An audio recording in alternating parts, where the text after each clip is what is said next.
Eh bien écoutez, c'est le calendrier des Arabes. Écoutez, ça c'est un problème, hein.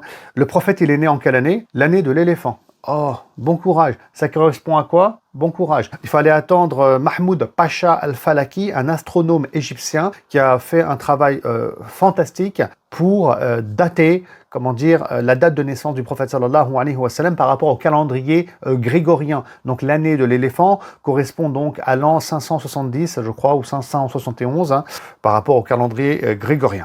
En tout cas, il y a un problème de calendrier. À l'époque, les Arabes, ils n'ont pas le service d'état civil à la française. Hein, on sait quel jour tu es né et à quelle heure, etc. Il n'y a rien. Il n'y a rien. Il n'y a rien, ils ne savent pas.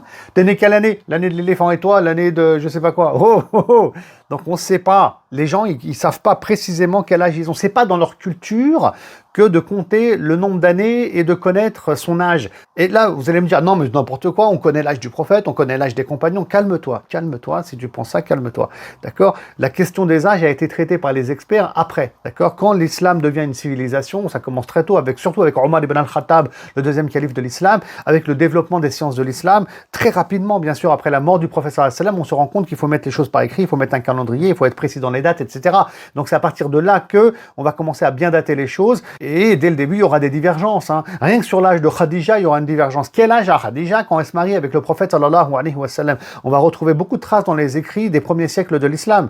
Alors du coup, le prophète sallallahu alayhi wa sallam, écoutez, hein, ça c'est connu. Hein. Dans les livres, aujourd'hui, on lit que le prophète sallallahu alayhi wa sallam, il a 25 ans quand il se marie avec Khadija bint Khuwaylid alors qu'elle a 40 ans. Ok, très bien. C'est l'avis qui est retenu aujourd'hui hein, par Al-Jumhur, comme on dit, la plupart, hein, on va dire, des experts et des spécialistes dans le sujet, etc. Mais dans les premiers siècles de l'islam, écoutez, hein, il y a divergence. Il y en a qui ont dit que Khadija, elle avait 27 ans, ou il y en a d'autres qui ont dit 25 ans, comme le prophète sallam. Il y en a d'autres qui ont dit qu'elle avait 35 ans. Et oui, il y a différents avis qui sont cités. D'ailleurs, il faut retourner au livre Al-Bidaya wa Nihaya. C'est une œuvre, une très grande et belle œuvre, écrite par le savant Ibn Kathir pour trouver des informations concernant les différences d'âge de Aïcha et d'autres problématiques aussi, hein, qui sont soulignées pour celui qui voudrait en savoir plus. Très bien. Et donc, on voit bien qu'il y a un gros problème par rapport aux âges. D'accord ?